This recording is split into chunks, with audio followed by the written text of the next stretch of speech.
예, 우리 다 같이 일어나셔서 오늘 하나님께서 우리 주시는 말씀을 한 절씩 교독하도록 하겠습니다. 예, 오늘 본문 말씀은 신약성경 누가복음 5장 29절에서 35절 말씀입니다. 우리 한 절씩 교독하겠습니다. 그 후에 레위가 예수를 위하여 자기 집에서 큰 잔치를 하니 세리와 다른 사람이 많이 함께 앉아 있는지라. 바리새인과 그들의 세리들이 그 제자들을 비관하여 이르되 너희가 어찌하여 세리와 죄인과 함께 먹고 마시느냐. 예수께서 대답하여 이르시되 건강한 자에게는 의사가 쓸데없고 병든 자에게라야 쓸데있나니 내가 의인을 부르러 온 것이 아니요 죄인을 부르러 지키러 왔노라. 그들이 예수께 말하되 요한의 제자는 자주 금식하며 기도하고 바리새인의 제자들도 또한 그리하되 당신의 제자들은 먹고 마시나이다. 어느 집 손님이 신랑과 함께 있을 때에 너희가 그 손님으로 음식을 할 수 있느냐. 함께 하겠습니다.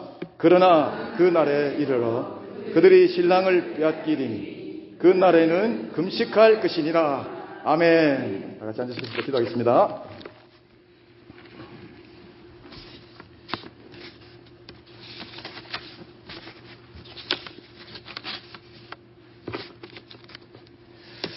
하나님 아버지 감사합니다. 주님께서 우리를 위하여 그 걸어가신 발걸음이 또 십자가 길이 아무도 이해하지 못했지만 그러나 우리를 사랑하셔서 죄 가운데서 건지시기 위한 하나님의 그 계획 가운데 그 십자가를 사람들이 알아주지 못한다 할지라도 우리를 살리시기 위해 온 삶을 희생하시며 걸어가시는 은혜에 감사를 드립니다. 주님, 우리 신앙의 삶이 더 이상 나를 향한 삶이 되지 않게 도와주시옵소서. 예수 그리스도를 나의 구주로 믿는 이 고백이 주님을 향하게 도와주시옵시고 삶의 의미와 목적이 예수님께서 걸어가신 그 발걸음 가운데 그 십자가를 향하는 우리 삶이 되게 인도하여 주시옵소서. 오늘 이 시간에도 하나님의 말씀이 내게 들려지게 도와주시옵시며 지나가는 시간이 되지 않게 하시고 내 영혼을 다시 살리는 회복하는 시간 되게 인도하여 주시옵소서. 감사하며 예수님의 이름으로 기도드리옵나이다. 아멘. 우리 제목 함께 하겠습니다. 내 영혼의 의원 예수. 시작. 내 영혼의 의원 예수 그리스도.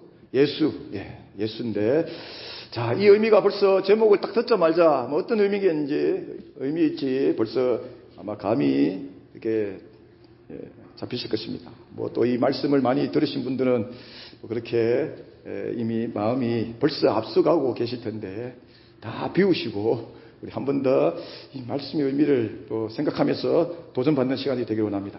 지난주에 예수님께서 이제 그 세리였던 마태를 부르시는 장면을 우리가 보았습니다. 그는 유대인이었는데도 불구하고 이 세리라는 직업 때문에 그가 구체적으로 어떻게 살았는지는 모르겠지만 여하튼 그 당시에 세리라는 직업은 그 누구나 할 것 없이 동족에게 참 고통을 주고 또 식민지 지배를 받았던 로마 사람들에게 그런 또 참 그런 연약함을 보여야 되는 그런 삶을 살았다라는 것입니다.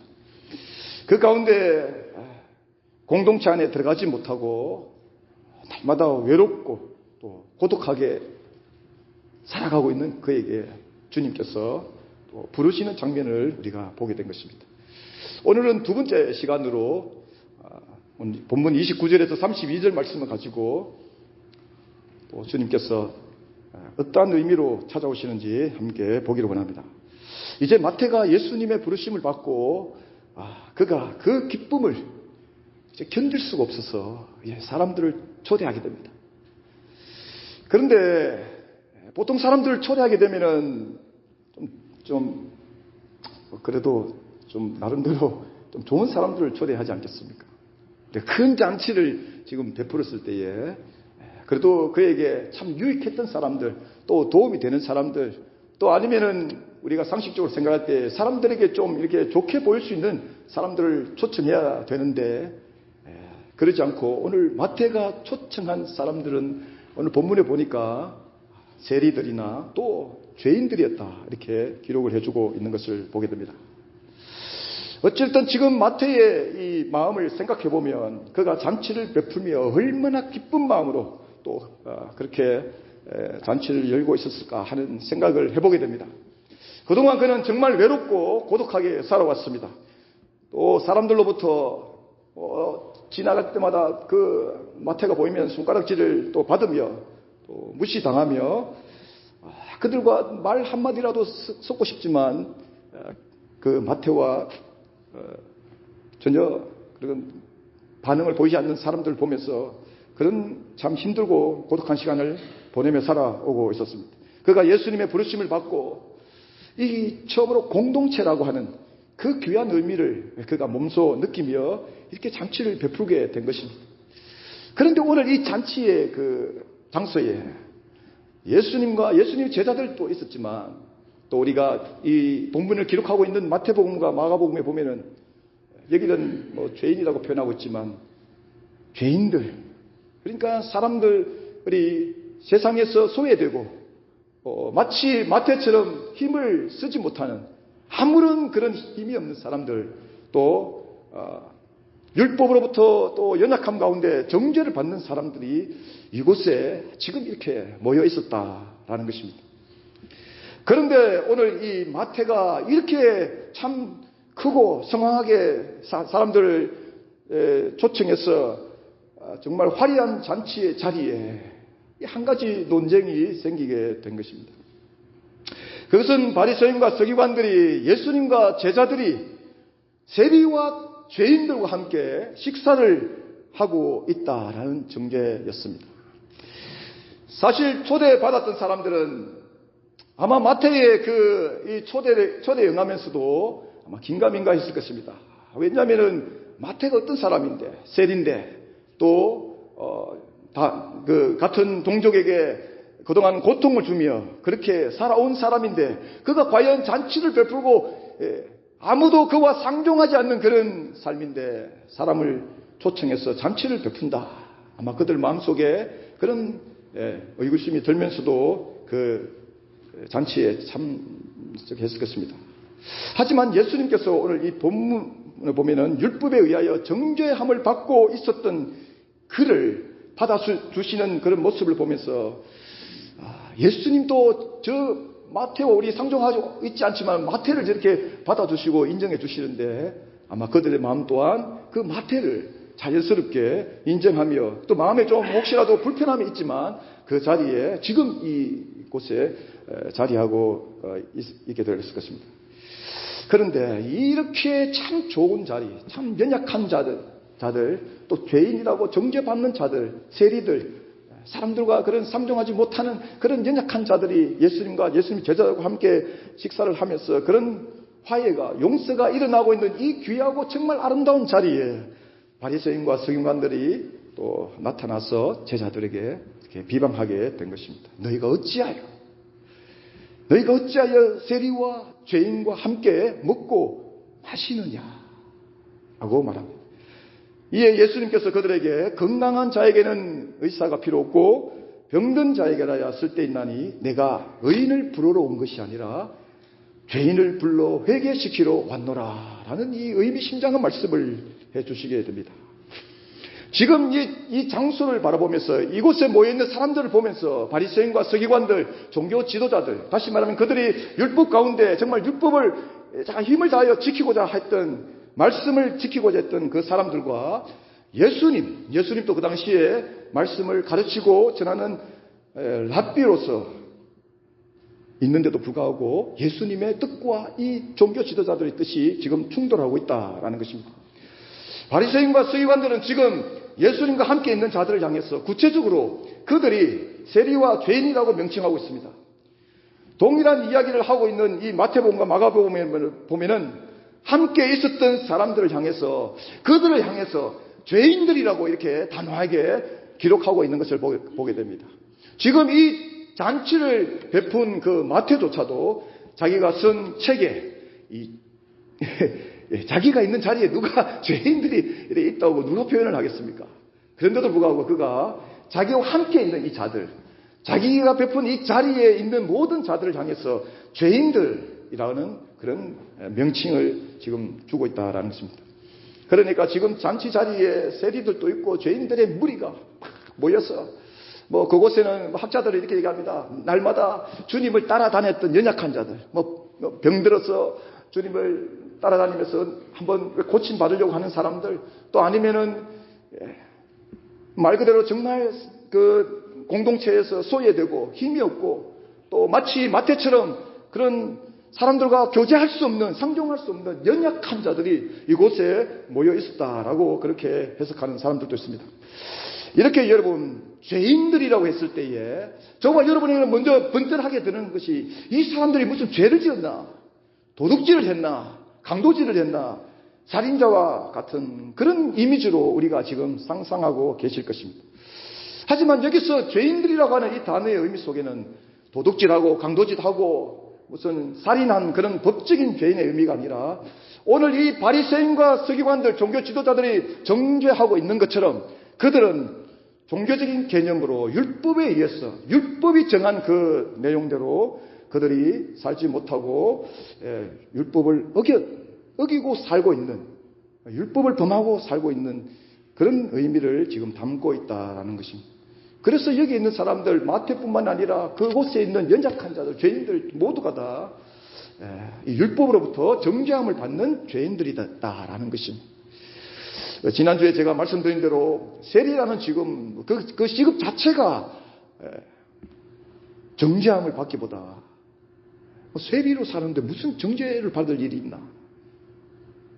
그 직업 자체를 말하는 것이 아니라 그 마태와 같은 유대인들이 세리로 살면서 유대인들과 세금을 받고 하는 것은 문제가 안 됩니다. 물론 그 사람들이 좀 악한 마음을 가지고 세금을 좀 더 이렇게 거두고 이렇게 정해진 것보다 더 이렇게 거둔 것은 잘못된 것이지만 그럼에도 불구하고 본질적인 그런 율법을 어긴 것은 뭐냐면 그 이방인인 로마 사람들과 연관되어서 그들과 이렇게 일과 관계돼서 일을 하게 되었다라는 것입니다. 그래서 율법에 의하면은 이방인들과 함께 일을 하면 안 된다라는 것입니다. 율법이 그렇게 정하고 있었기 때문에 그들이 지금 이 바리새인과 서기관들에게 정죄함을 받고 있었다라는 것입니다.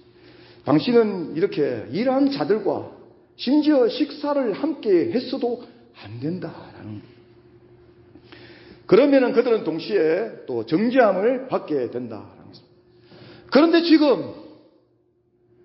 지금 바리새인과 서기관들이 봤을 때에 한마디로 얘기하면은 이 죄인들 투성인데 이 안에 잔치가 베풀어져 있지만 그 안에 실상은 세리들부터 시작해서 율법에서 정죄함을 받는 사람들이 가득 차 있는데 거기에다가 이 예수님과 선생이라고 하는 자가 율법을 말씀을 가르치는 자가 그곳에 제자들과 함께 있었다라는 것입니다. 그러니까 이 종교 지도자들의 마음이 너무 불편한 거예요.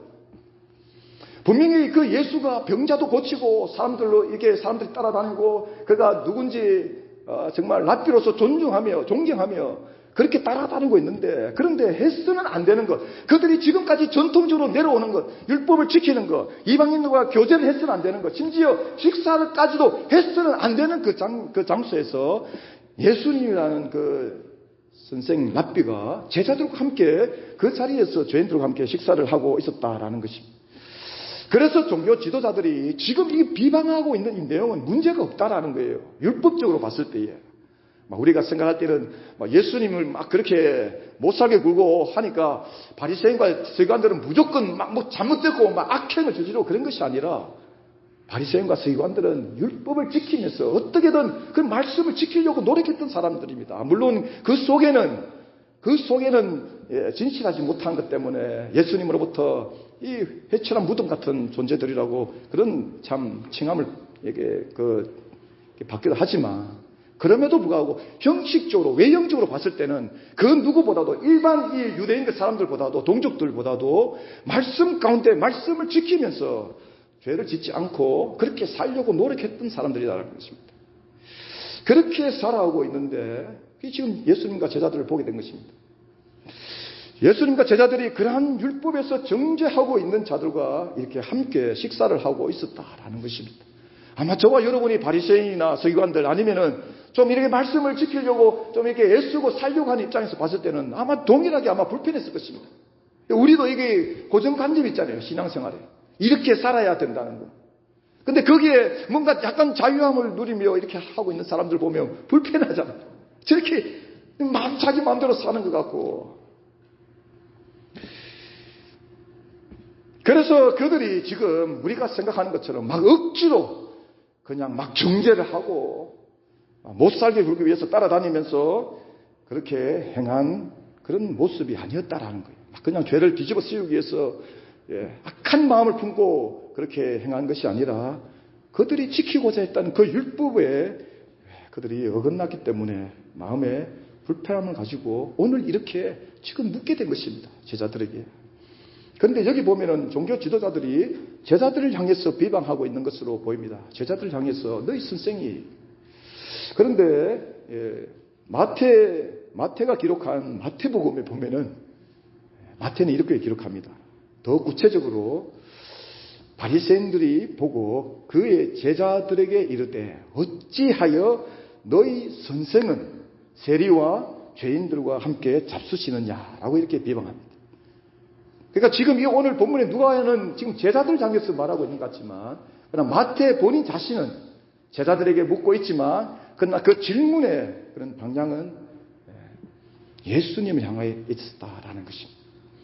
그러니까 분명 질문은 제자들을 향하고 있지만 여기에 그들의 마음속에는 다시 말하면 예수님이 불편한 거예요.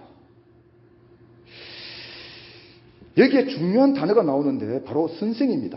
이 선생이라는 단어는 헬라어로 디다스칼로스인데 이 의미는 뭐냐면은 복음서에 보면은 이 단어가 사용될 때에 누가 사용하느냐 하면은 예수님을 영접하지 않은 사람들, 예수님을 아직도 메시아로 모르고 있는 사람들이 예수님에 대해서 칭할 때에 이 선생이라는 이 디다스칼로스라는 단어를 사용했다라는 것입니다. 여기에도 마태가 동일하게 사용하고 있는 것을 보게 됩니다. 그러니까 지금 바리새인과 서기관들 눈에 예수님이 메시아가 아니라 그가 기적을 행하고 뭔가 말씀을 참 오묘한 뜻을 전하고 사람들이 그 군중들이 예수님을 따라다니는 모습을 보면서도 그 예수님에 대해서 전혀 메시아라는 생각을 하고 있지 않았다라는 것입니다. 그래서 그들이 예수님을 향해서 선생이라는 단어를 쓰게 됩니다. 그 선생의 의미가 지금까지도 유대인들에게 사용되고 있다라는 것입니다. 어떤 의미겠습니까? 이 단어가 예수님을 모르는 자들, 예수님을 메시아로 인정하지 않는 자들이 사용했다라는 거예요. 우리 신앙생활 가운데 예수님을 믿고 살아간다고 고백합니다. 여러분 이 선생의 의미로 살아가고 있는 분 계시지 않습니까?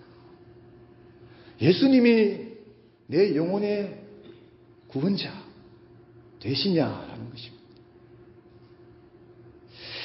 이것은 원어로 그렇게 의미를 가지고 있는데 여기에 예수님께서 그들의 비방하는 말을 들으시고 이제 그 마음을 아시고 말씀해 주십니다. 건강한 자에게는 의인이 쓸 데가 없고 병든 자에게라야 쓸 데가 있나니 나는 의인을 부르러 온 것이 아니라 죄인을 불러서 회개시키러 왔노라 이 말씀을 합니다. 더 바리새인과 서기관들이 이해할 수 없는 것이죠. 죄인들이 지금 여기에 있는데 죄인들은 의인이 될 수가 없잖아요. 죄인과 의인은 반대말이잖아요. 여기서 우리는 건강한 자는 의인을 의미하고 병든 자는 죄인을 뜻하는 것을 우리가 알 수가 있습니다. 또 조심해야 되는 것은 이 말씀을 또 잘못 이해해가지고 육신으로 건강한 자는 의인이 되고 병든 자는 연약한 자는 죄인이 된다고 또 이해를 해가지고 어디 가가지고 박 목사 그러는데 건강한 자는 의인이 되고 병들면 다 죽었다. 병들면 다 죽어야 된다. 이렇게 또 어디 가서 말씀을 하시면 안 됩니다. 그런데 이 의미는 사실은 그 당시에 전통적으로 내려오는 신앙은 저번에 제가 말씀드린 것 같은데 병이 들면은 죄인이라고 봤다라는 것입니다. 병이 있으면은 그 원인은 죄로부터 온다라고 생각하고 있었다라는 것입니다. 그래서 예수님이 지금 말씀하고 계시는 것은 사실은 정확한 표현을 하고 계신다라는 것입니다. 이것은 예수님께서 이 땅에 오셔서 행하시는 사역에 아주 그런 본질적인 그런 의미를 보여주고 있습니다.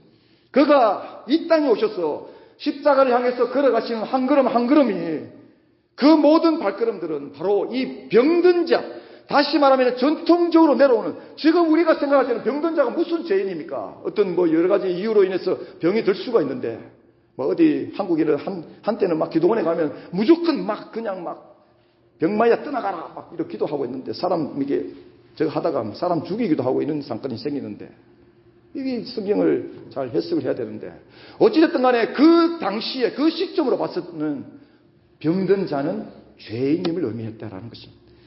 그래서 예수님이 이 병든 자를 고치기 위해서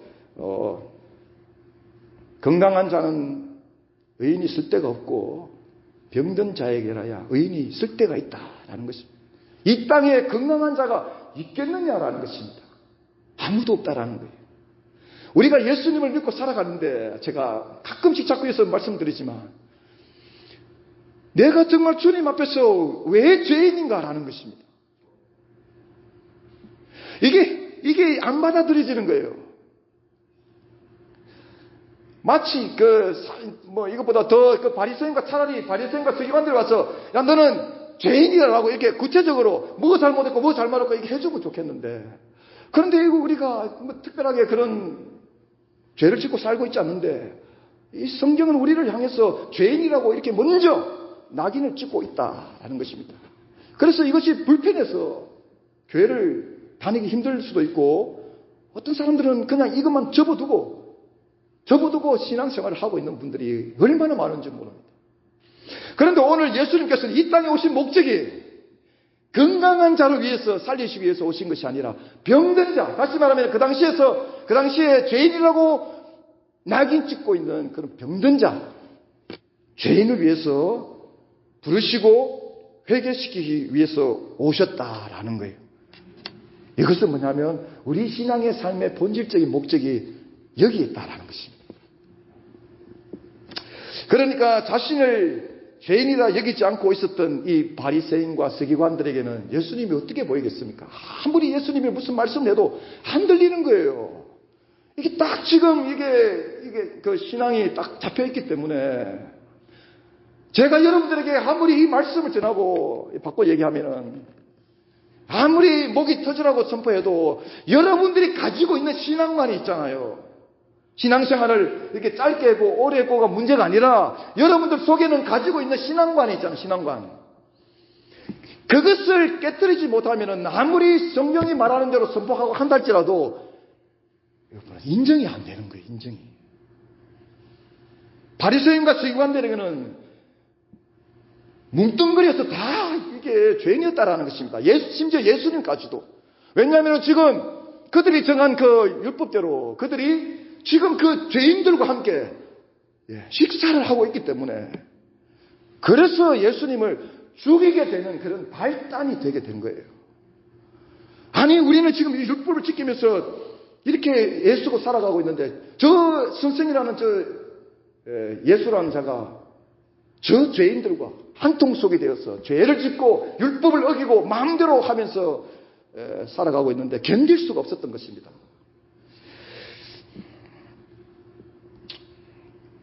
그러니까 그들에게 왜 율법에서 정죄하고 있는 자들과 함께 식사를 하면서 율법을 어기고 있는지 이해할 수가 없었을 뿐만 아니라 이렇게 마음이 갈면 갈수록 점점 더 불편해집니다. 그래서 결국에는 사람들을 동원해서 예수님을 정죄하고 예수님을 십자가에 못 박는 일이 일어나게 된 것입니다. 여러분, 우리 신앙생활 한번 솔직하게 생각해 봅시다. 예수님을 믿고 살아가는데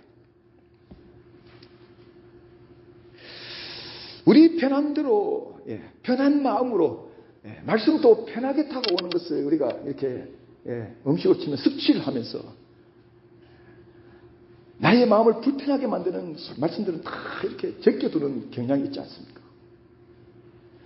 사실은 어떻게 보면은 저와 여러분의 영혼을 살리고 그 아픈 부분을 도려내고 수술을 하고 회복을 시키는 말씀은 나를 불편하는 말씀이 되는데, 어쩌면은 이 바리새인과 서기관들처럼 우리의 그 신앙관에 불편한 내용들은 다 이렇게 지나가게 만든다라는 거죠.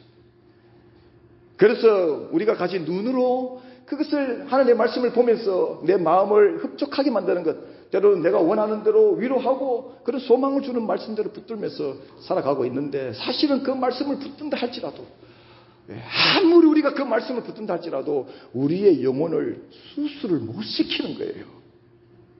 이런 지금 의미가 있다라는 것입니다. 우리 신앙생활이 참 오래됐는데도 불구하고 목회자로 살아가던 아무 의미가 없습니다.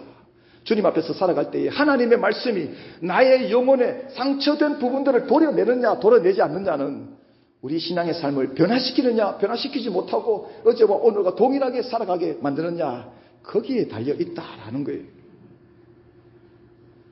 여러분의 주님, 다시 말하면 저 십자가에 달려 계시는 예수님은 오늘 여기에 계신 분들의 모두의 예수님을 지금 보고 있습니다. 이게 꼭대기 밑에 옆에 앞에 다 뒤에 여러분들이 가지고 있는 그 예수를 바라보고 있다라는 것입니다.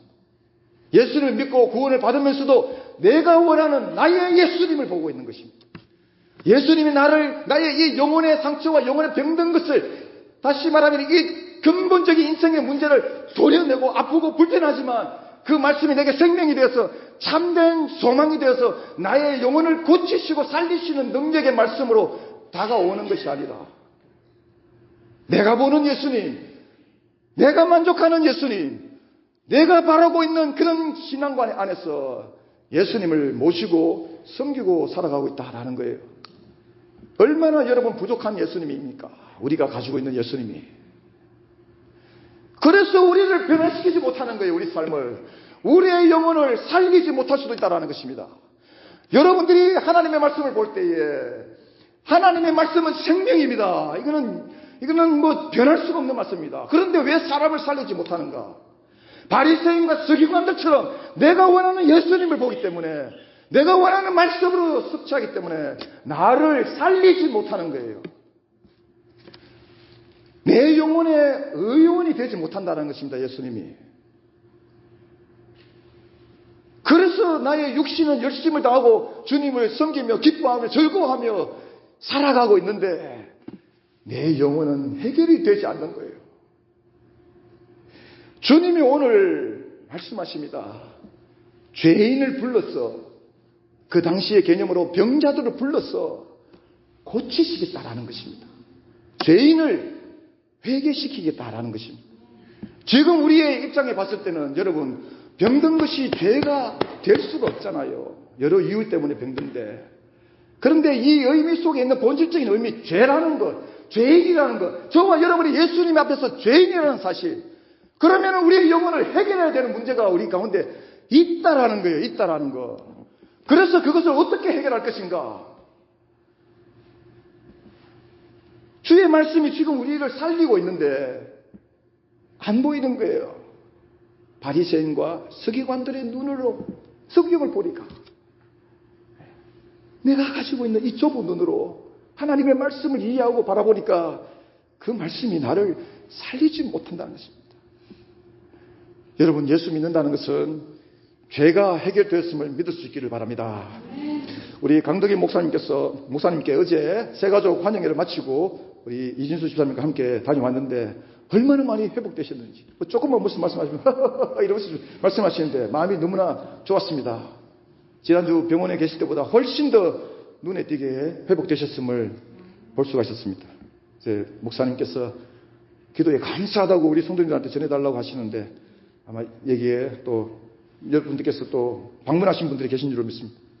여러분, 의원이라고 하는 것은 당연한 이야기 아니겠습니까? 병든 자를 위해서 존재하는 사람들입니다.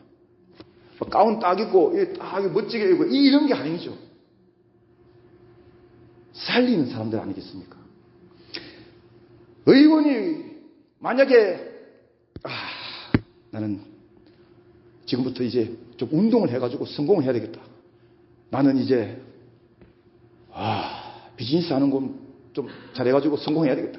이런 마음을 품게 되면은 이 가운을 벗어야 되는 것입니다.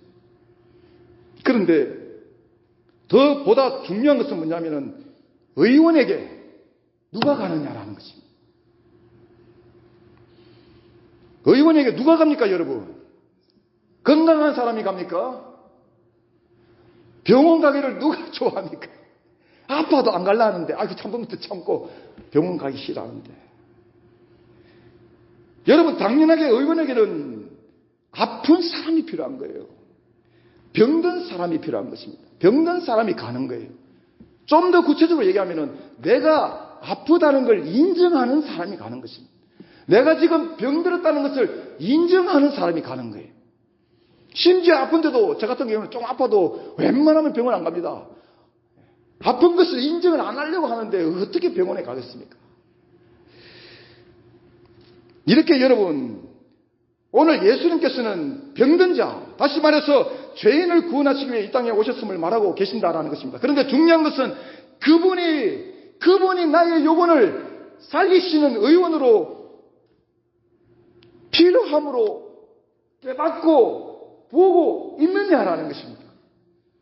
제가 아파도 병원에 좀 가기 싫어하는 것처럼 우리의 삶이 내가 죄인인 것 같은데, 여러분 세상 사람들에게도 솔직히 좀 이렇게 얘기를 해보면 예수 믿을 것인가 안 믿을 것인가 이것 떠나가지고 정말 이렇게 진지하게 얘기해보면 다 자기의 연약함을 인정합니다. 의로움이 없어요, 이 땅에. 성경에 기록한 대로 하나도 없나니. 아무리 이렇게 참 법을 지키고 선하게 산다 할지라도 좀 이렇게 진지하게 얘기해보면 그 심리 가운데 그 자기의 연약함을 고백하는 것을 보게 되는 것입니다. 그런데 이렇게 인정할 수 있음에도 불구하고 예수가 필요한 걸 깨닫는 것하고는 다르다라는 거지.